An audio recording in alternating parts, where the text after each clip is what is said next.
We're sitting with Bob Zeidman, who's a Silicon Valley entrepreneur who has taken up residence outside the state of California in Nevada.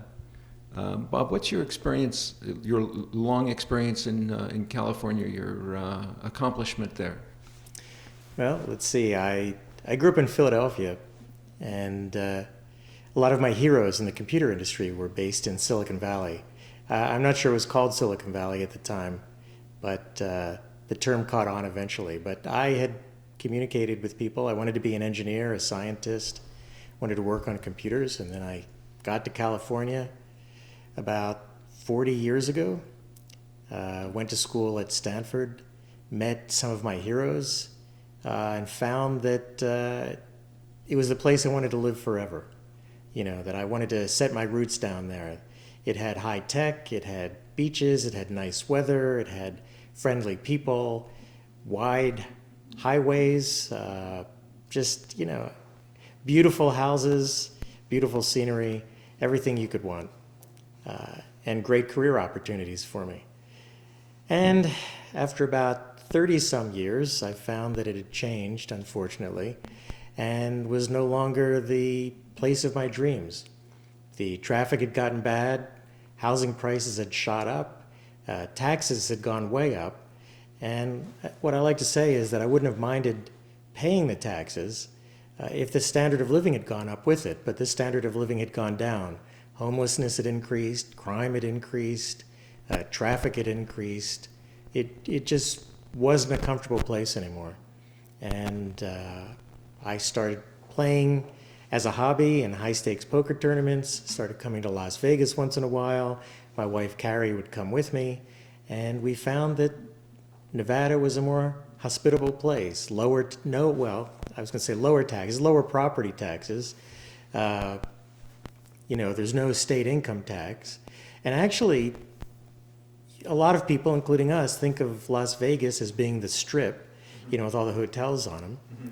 But actually, if you go outside of the Strip, it's beautiful neighborhoods, they're quiet, there's beautiful scenery in the mountains, hiking trails. The main thing is really nice houses and at lower cost, less traffic, just peaceful is basically the upshot of it all. So we moved here 4 years ago. Mm-hmm. Since moving to Nevada, what kind of other interests are you taking besides business? Well, I'm playing a lot of poker, that's for sure. And in fact, I'm starting an online poker company called Good Beat Poker. We're hoping to launch pretty soon.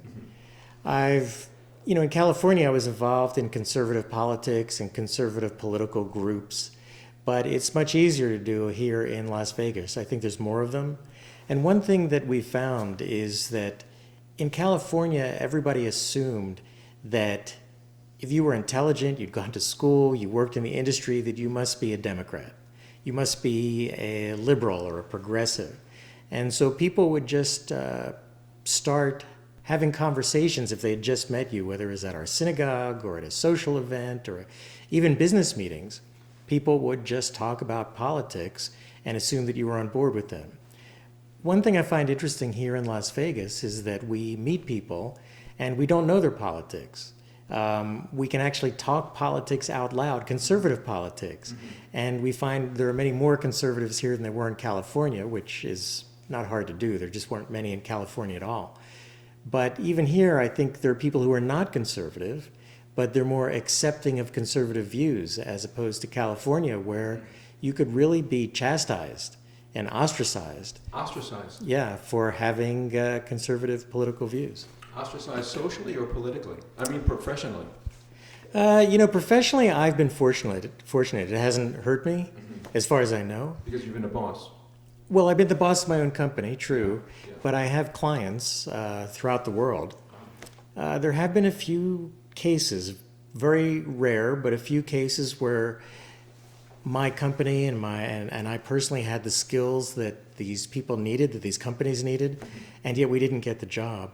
And I couldn't explain it, and I suspected that It's not just that we didn't get the job. It was that we got a very positive response when I talked to the clients, when I told them about our services, our tools, our history, our pricing. But then suddenly they wouldn't return my calls. And again, that didn't happen very often, but I suspected that because I write in national magazines about politics, that if you do a search for it, you'll find it. And I assumed that some people didn't like that. If they do a search for your name? Yes, they come up. Now, I can tell you, I've had clients who are moderate. Well, I had clients who are conservative, moderate, left, and far left. But what I tell I never talk politics in a business meeting. Others do. In California, others would, because again, they assumed I must be a liberal because I'm a sane, rational, educated person. So that's their assumption, that I'm a liberal Democrat. But I generally don't bring up politics. But I do tell all my clients that in fact, my entire company is trained on this one ethical issue, that you are innocent until proven guilty. We work on a lot of lawsuits as technical experts on lawsuits. You're innocent until proven guilty. We don't assume one way or another about anything you've done, whether your case is correct, until we've done the analysis, and the analysis is completely fact-based, evidence-based. It's not based on who you are, what your business is, or what we think of anything you do. And so I think we've had clients that I know are on the far left, but either they don't know my politics or they realize that the politics doesn't affect how we do business, and we treat them fairly anyway. So you have in some cases it doesn't matter, in some cases you feel it may have mattered. I think there have been some potential clients who've just disappeared, and the only thing I can think of is that they found out about my politics. How about with friends? In the last few years, I've had a lot of friends disappear, unfortunately. Friends who... Not of COVID? No. I mean, I actually have had a couple of friends pass from COVID. But the Trump years, the COVID years, we had differences of opinions about things. And some people didn't appreciate the difference in opinion. In fact, one of the biggest issues I've gotten into disagreements with friends about is freedom of speech, where I've had so many friends on the left, people I grew up with, people who are my age, early 60s, late 50s, early 60s, and I know they studied American principles, and yet they'll tell me that they believe strongly in free speech, except if that speech hurts someone's feelings or makes someone feel bad. And I don't understand. I understand how millennials and young people can believe that, because I don't think they're getting the education they should be getting in American history, American principles, and civics. But the people I grew up with, the people I went to school with, whether it was elementary school or high school or college, we understood these principles, that free speech means standing up for people's rights even when you disagree with them. And yet somehow a lot of my friends seem to have forgotten that. And I think that's the biggest area where I lose friends, because I try to explain that free speech means that people's feelings are going to get hurt. And free speech means that you don't ban someone, you don't cancel them, you come back with your own speech to counter them. I've also found that critical thinking is missing. People don't like to debate me online. I give people in chats? Yes. Yeah. Even people I've known for years, they get really upset because I'll tell them I think they're wrong, and then I'll give them a list of references, articles, lawsuits, whatever they want to look at. And they respond generally. Some people are good. I'll give some credit. I have people on the left who are good and will debate me. But a lot of them will say, you're wrong. And I say, well, show me some evidence that I'm wrong, and we can discuss it. And the response is way too often, you're wrong. If you don't know it, it's up to you to figure it out, not for me to teach you. Which is really a cop-out for saying, you don't know why I'm wrong, and you can't argue it, and you don't want to argue it because you might lose. And I think it's really unfortunate. Might it be because they're not able to win, or they're afraid that they don't know the facts? I think they don't know the facts, and I think they are afraid of losing. I think it's human nature. I see this on the right too, but I tend to run into it a lot more on the left. I think it's more prevalent on the left that people have a certain worldview of how the world should work, not necessarily how it does work.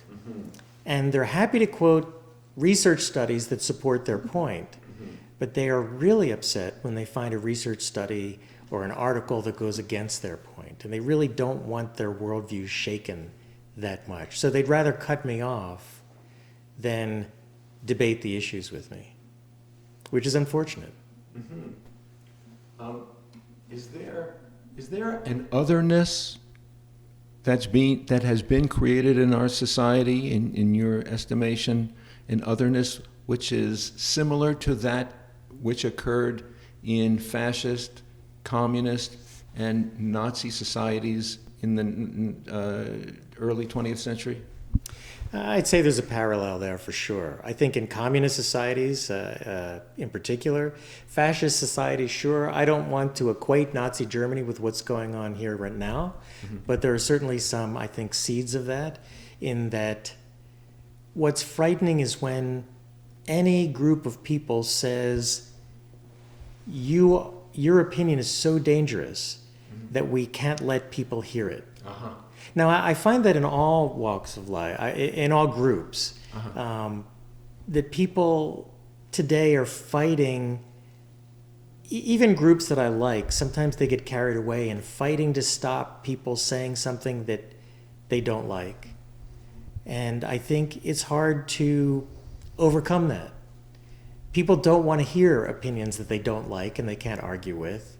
But I think it was an American principle for so many years that seems to be disappearing, that you listen to people with opinions you don't like and you combat them with facts and logic. But you're right. What's troubling is when the government starts doing it, or major institutions, whether it's big tech or the universities. It's really troubling at the universities. There's so much of that, where people are getting canceled at the universities because, and furthermore, giving in to students. Now, students, we're supposed to be teaching them at the universities, but instead, these very fragile young minds are forcing universities to cancel speakers that they don't like, to fire educators they don't like, rather than, when we were in school, and I'm sure you had this experience, there were teachers and professors that I disagreed with. I was fortunate that I was raised in an environment taught by my dad to respectfully disagree with people. And I know some people don't like that, but throughout life you have to deal with people whose opinions you don't like, and you can't cancel them. But once we get institutions doing that, again, universities, big tech, and especially government, it's particularly frightening when government is doing it, then we're getting into a fascist or totalitarian state, and that should frighten a lot of people. Do you mean when you say when government is doing it, do you mean that people get fired from government jobs? What we're seeing now is things like with Twitter, with the files coming out with Twitter. It turns out the government was pressuring Twitter, and Twitter was giving in to the government pressure to censor people, to censor opinions, whether it's opinions about COVID, about the election, the 2020 election, about conservative thought. The government should absolutely, we can argue that big tech is a private company, that Twitter, Facebook, Google has the right to censor. I think it's bad. I think we should object to it, but they have that right as a private company. But when the government is telling them what to censor, that's especially frightening. Yeah, or they're making requests, and they get numerous. In fact, it's been revealed that the FBI has hacked Twitter, perhaps with a nod and a wink, for instance, that they could monitor what's taking place, and that's a dangerous loop. Yeah. But that's only Twitter. Do you think that this phenomenon takes place in terms of shadow banning on other social networks? Well, I think we know it happens on YouTube for sure. I think it's happening on Facebook. You know, one thing I've talked about is I can't say I know these people, but I was in Silicon Valley. I knew executives of these companies. I'd run into some of the founders of these companies once in a while. They live in a bubble of Silicon Valley. It's a fascinating experience, although dangerous. People there have become so wealthy. My theory is that a lot of these people have guilt about being so wealthy. And they compensate for that by doing extreme political correctness. As long as it doesn't encroach on their neighborhood, their job, you know, they're willing to support all kinds of riots, illegal drug use, homelessness, illegal immigration, until it shows up on their doorsteps in Palo Alto. But the problem is, I believe that there are people in Silicon Valley who run high-tech companies who don't even understand that there's an alternative ideology, a conservative ideology. Because in Silicon Valley, especially the higher you get up in the Hierarchy? Yeah, I would say the wealth, Tax bracket? Yeah, the higher tax bracket. That's a good way of putting it. You just run into fewer and fewer conservatives, and so they surround themselves with people who reinforce their ideas.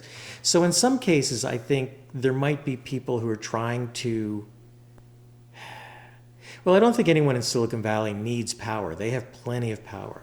I really think a lot of them just don't know that there's an alternative ideology. They know there are conservatives, but to them, conservatives are people who live in the Midwest or uneducated. And I've heard this. I've heard progressives say this to me, that the conservatives are all,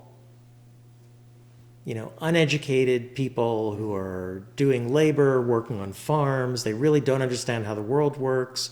And if they had an education from a great institution like they do, and they worked at a big high-tech company like they do, or they founded a company, then these, the deplorables, right? These so-called deplorables would see the light and they would all be progressives. That's their feeling. They actually don't believe that a rational, educated person could possibly hold a conservative view. Victor Davis Hanson, who's a recognized intellectual from Stanford, what's his, aside from teaching at Stanford, what's his family business? Well, he's a farmer. Oh. And a historian. I don't think he actually teaches at Stanford. He does do lectures once in a while. He's a research fellow at Hoover. Hoover is, by the way, this oasis. The Hoover Institution is a mostly conservative, not all, but mostly conservative institution on the campus of on the campus of Stanford. The Stanford students have tried periodically to have it removed from Stanford. They consider it to be a blight on the campus. And Victor Davis Hanson is one of many great thinkers at Hoover. And that was one of the great things about being in Silicon Valley, a conservative in Silicon Valley. I would actually go over to Hoover sometimes and hang out and just meet people and talk with people. But Victor Davis Hanson, great writer. A lot of people respect him. I do too. He has a brilliant mind, and he's a farmer.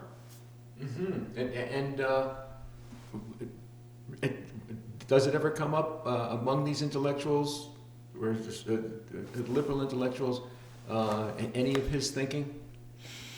Not among the liberals. The only thing I've ever heard from a liberal about Victor Davis Hanson, they used to, I don't know if they do anymore, but they used to give him a weekly column in the Mercury News, the San Jose Mercury News. Yeah. I don't know if they do because I stopped subscribing to the paper when it went, even the business section of the San Jose Mercury News was so left-wing that I couldn't take it. Sometimes they would have anti-capitalism articles In the business section? in the business section. So I stopped subscribing. But they used to give Victor Davis Hanson a weekly column, and people would complain. I only heard complaints. And in fact, I talked to him, and he said he got regular hate mail from his column in the San Jose Mercury News. When you say hate mail, you mean letters to the editor of the paper? Well, there were definitely letters to the editor. You could read them. They published them probably every week. They got at least one. They would publish a letter in support of him, and at least one letter criticizing him. But I think he got personal letters. That's my understanding. that people wrote to him personally and said, "You're a quack. You're hurting society. You're bad. You know."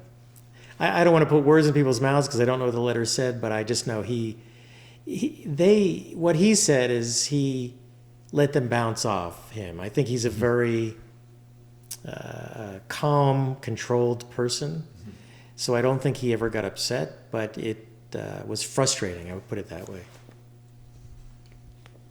Well, you've written several books in the engineering field and in the business field, but in the past couple of years you've come up with a new book that's on a different path. What's the topic of the book that we're discussing today? Sure, so I happen to have a copy of it here. Animal Lab is my latest novel. This is actually my fourth novel. It's won a dozen awards. Fourth novel. What genre were the other ones in? Well, the first one was a young adult novel that, mostly for, I would say, teenagers and maybe preteens, about a young boy who travels into space. I may have made a mistake just now. Okay. Let me see. No. Okay. Good. Okay. Good. It didn't break the tape. Good. Okay. Good. So the first one was about the amazing adventure of Edward and Dr. Sprechmachen, about a boy who meets a mad scientist, or what he thinks is a mad scientist. I'll say just a brilliant, eccentric man, scientist, and they blast off for Pluto. It's actually a book about race relations, but not very sophisticated. It's just for kids. The second book was Horror Flick. It's about a movie that's so bad people die watching it. I won an award from the Hollywood Film Festival. My wife Carrie and I, we got to walk the red carpet with James Caan and Patrick Swayze and Jon Voight, and but they had an awards ceremony. I'll tell you this: it was at the Beverly Hilton Hotel, which I'm sure you're familiar with, and they had an awards ceremony. But the writers, well, the filmmakers who were given awards were brought up, and Penny Marshall and Jack Lemmon and Harrison Ford gave out the awards to the winning filmmakers. But for the writers, they shipped us awards ahead of time, and they sat us at the very back table, the last table right next to the kitchen, where we could hear the kitchen better than the people on the stage. Oh yeah. So yeah. But anyway, and then the next book after that was Good Intentions, about a government of the future that takes care of everybody, and it's a dystopian novel. I decided that if I was going to write books, fun escapism books, I could at least put a political message in there. And the idea was that I wanted liberals, I wanted progressives to read it. It turns out libertarians love Good Intentions, and I made connections with libertarians. Conservatives love Good Intentions, and I had a small following of people that were just really diehard fans. But I've also found that some liberals liked it because it was just a good adventure, good characters, and at the end, they might not have even realized there was a message, but if they did, if you read the reviews on Amazon, for example, some of them say, okay, I had a good time reading this. I didn't agree with the message, but it was a really fun book. And that was part of the thing that I'm trying to do. Is, sometimes I get concerned that conservatives are preaching to conservatives, and I think we've got to get a message out to people who are not conservatives. And so a fun book, an adventure, it's funny, it's got excitement, that'll get them to read it, and hopefully the message will sink in. And then finally, the most recent book is Animal Lab. Animal Lab. Yes. It sounds a little like Animal House. Actually, one interviewer confused it, but it's actually a remake of Animal Farm. Animal Farm by George Orwell? Exactly. In what way is it a remake? Or is it a redo or take off of? So Animal Farm is one of my favorite books. I read it as a teenager, like a lot of people did, and it stayed with me. Wasn't it a school book when you read it? So a lot of people think of it as a school book because it was recommended reading in school, and it's a very easy book to read. I read it on my own. It was never an assignment. Okay. And I don't think George Orwell meant it to be a school book as much as just an easy-to-read book that had a powerful message, which is what I loved about it. So I decided that was about socialism in the 1930s, warning about the evils of socialism. It seemed like a good thing, but when the animals implemented it, it turned out to be a horrible thing. Mm-hmm. And with what's happening in American society, I thought, what's the catchphrase? All animals are equal. but some are more equal than others. What does that mean? Well, it's a good point. It's a way of, in a single phrase, and this is the brilliance of George Orwell.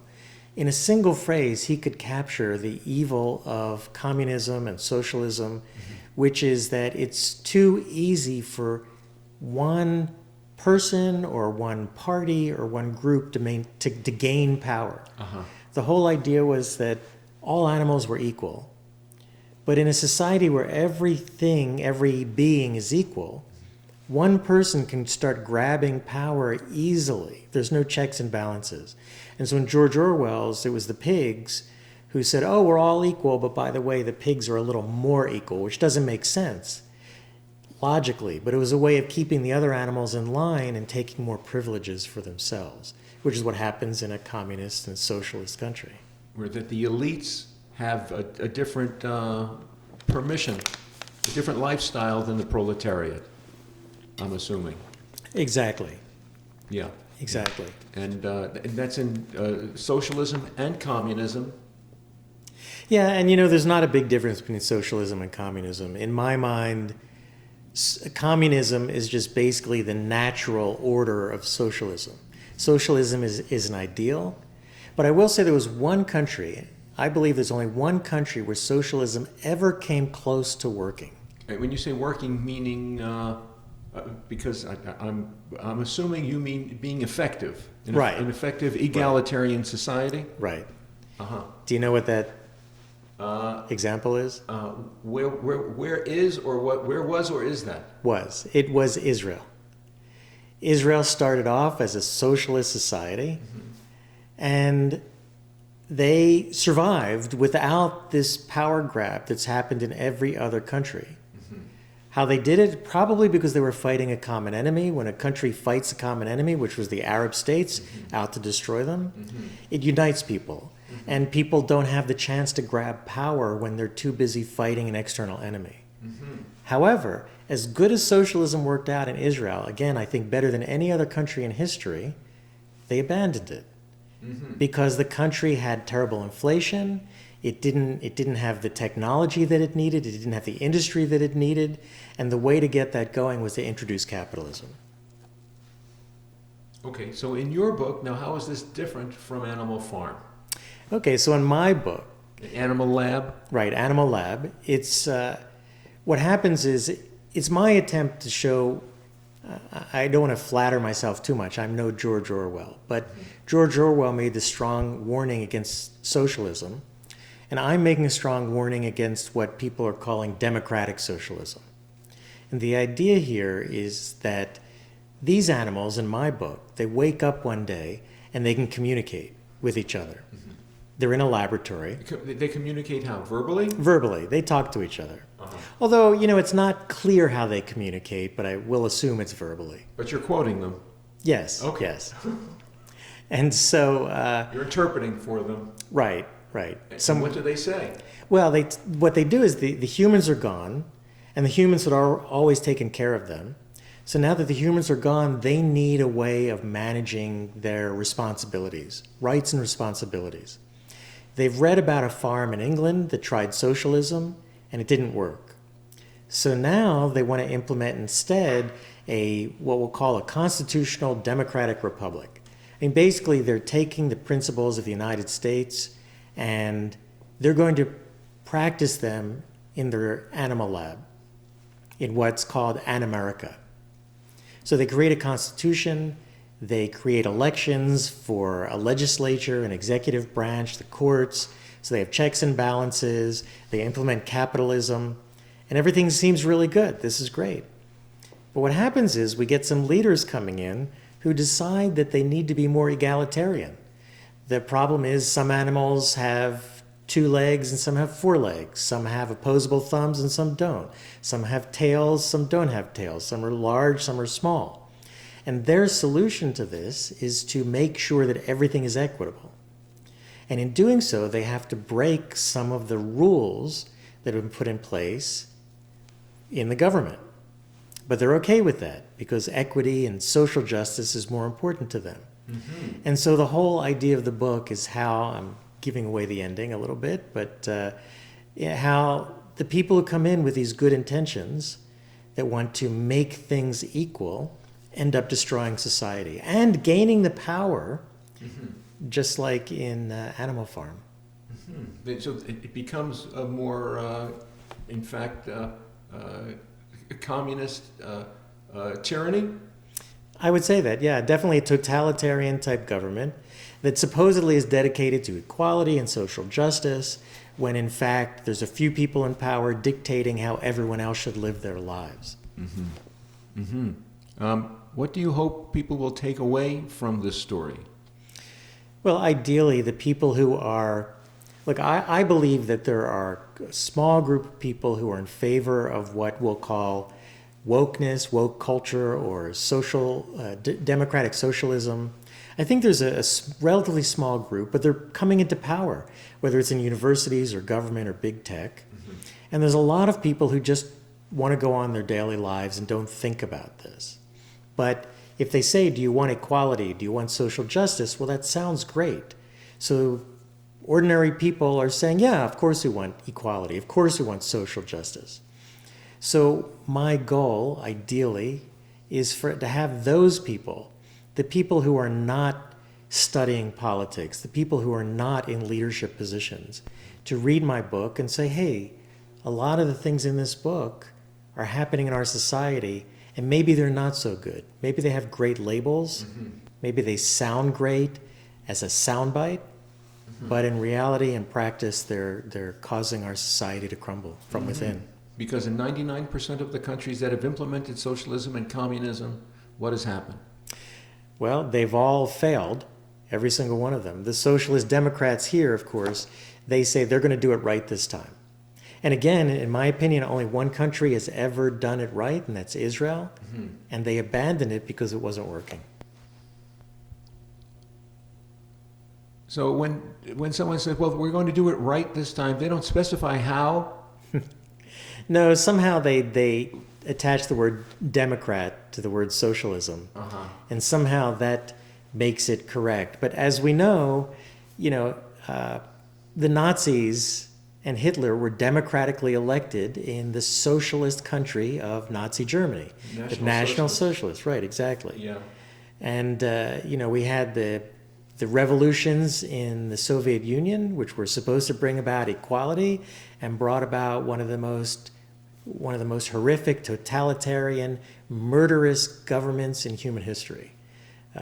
So those are, we have the same things going on in China, going on in Vietnam. I mean, again, as you know, every place it's been tried. In fact, again, Israel is the exception, and it didn't work there either. In Silicon Valley, if there are people who consider themselves liberal and supportive of liberal values, maybe they're even libertarian, surely there must be a movement of people who are, particularly in big tech, who are opposed to what companies like Google with YouTube, but primarily in Google search, are doing. Is there some kind of an association, or is that already infiltrated by the FBI? So as far as I know, there are one ray of hope is there are libertarians in Silicon Valley. They're small but vocal. There are groups coming out of Stanford. I've advised some of the groups coming out of Stanford, some of the students coming out of Stanford. There are a few great tech pioneers. Peter Thiel is the most renowned one, but he has a lot of people that he works with, colleagues. So there is hope that way. The problem I do see, though, and this is a bit disappointing, is sometimes these students come out of school as libertarians, and somehow being absorbed into Silicon Valley, I've seen people I know, strong conservatives and libertarians, who somehow get swept into the progressive wave. For personal and professional advancement? I don't know. Some of these people I haven't talked to what changed their minds, but it is disappointing. I think peer pressure is a real thing. And if every day you go into work, every day you're talking to your friends, every day you go into your church or synagogue, every day you're in a coffee shop, every day you're reading the newspaper, and it's all about equality and social justice, and Republicans are bad and libertarians are bad, I think that's got to wear away at you, and you've got to have a really strong personality to survive that and survive with your ideology intact. Mm-hmm. Would people seriously be putting their professional, not just a particular job, but maybe even their future in Silicon Valley onto a black ball like the communist red wave in the 1950s? Yeah, that's definitely possible. So let me say that there are some people who have the courage of their convictions to survive the pressure. There's some people who have made enough wealth that they, like Peter Thiel, again, he takes a lot of heat, a lot of criticism, but he's got enough wealth and he has enough influence that he can do it. Mm-hmm. And I say I'm fortunate enough that, as we mentioned very early, I invented the field of software forensics. I'm not anywhere near Peter Thiel's level of notoriety or wealth, but I have a skill that very few people in the country or in the world have. Uh-huh. And so, fortunately, I'm isolated against this pressure. Insulated, thank you. Because people need my skill. And so I think that I've been able to survive. But if I were a worker in high tech, even a high-level manager in high tech, there'd just be a lot of pressure. And I think it probably is not overt cancellation, but I think you would probably have a hard time socializing if you're known as a conservative. Mm-hmm. You'd have a hard time possibly getting a promotion.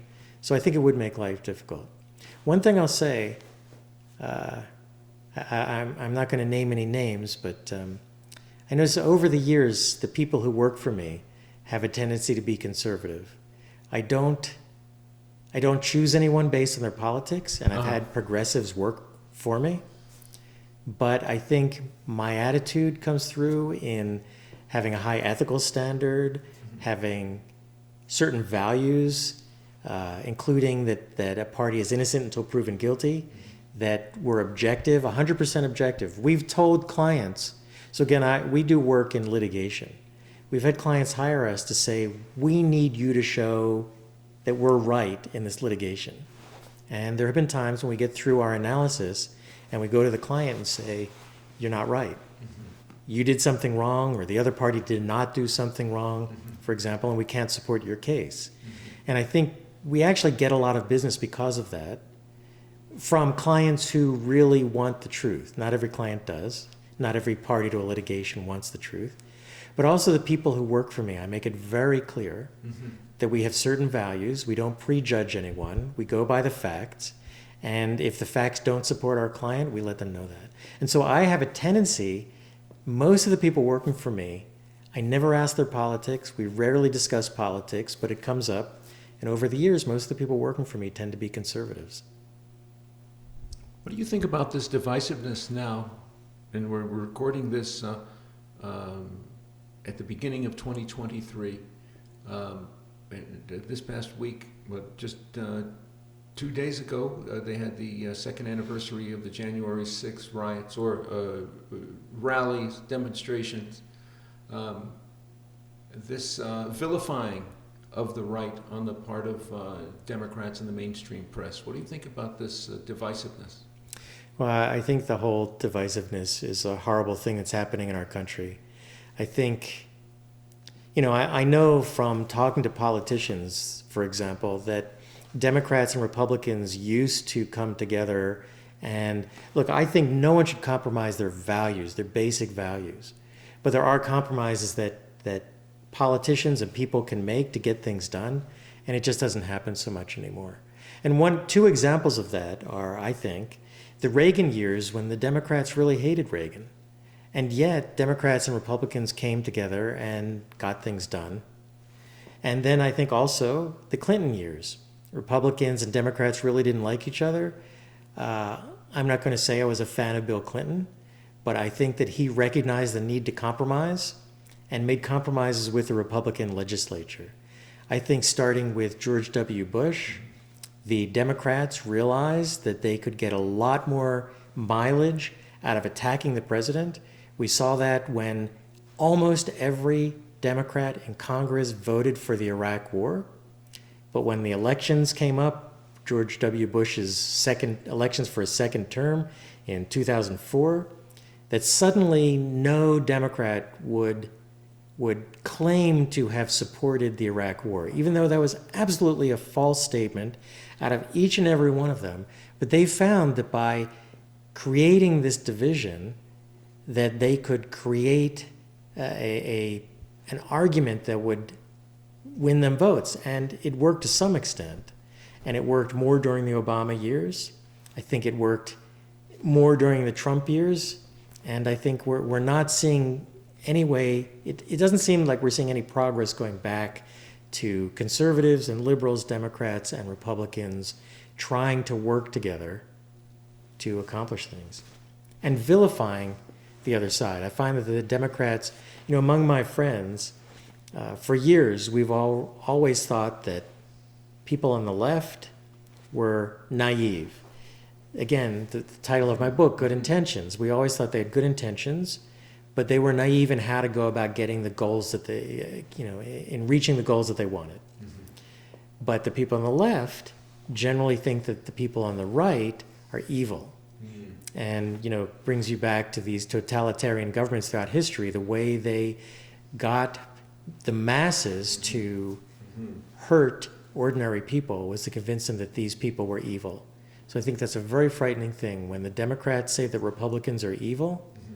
We see it sometimes from Republicans to Democrats, but I think way more on the Democratic side against the Republicans is when they say that conservatives or Republicans are evil, which I saw in California firsthand. That's dangerous. What do the evil Republicans need to do to protect themselves and their role and everyone's role in society? That's a really good question. And I've thought so much about this. You and I have discussed it. I've discussed it with all my conservative friends. Some people in the moderate left I've discussed it with. I don't know. I really don't know. I wish I had a solution. I mean, I'm hoping that, my book could be part of the solution. I think that the solution is going to be gradual. I think it's going to be people like you and me doing what we can to get the word out. And I think, unfortunately, it may take a big, how can I put this, a big unfortunate event that will get people thinking again, that maybe we need to respect each other's opinions, listen to each other, compromise where it doesn't, where we're not giving up our own basic principles. But until then, I don't know. Aren't you concerned that by coming forward with this public interview, that you may be risking your relations and your business ties from Silicon Valley, even from a safe distance in Nevada, in terms of your reputation? It worries me, but I've been doing this for some time. If somebody really wants to know what my opinions are, they don't have to look far. A search on the internet will find I've written about 100 articles, all conservative articles. I think they're fair. I think they're thoughtful. I'm always willing to debate people. But so far it hasn't hurt my career, but I'm waiting for the day that it will. But I also think that these issues are more important, and people need to be made aware of these issues. So we'll see what happens.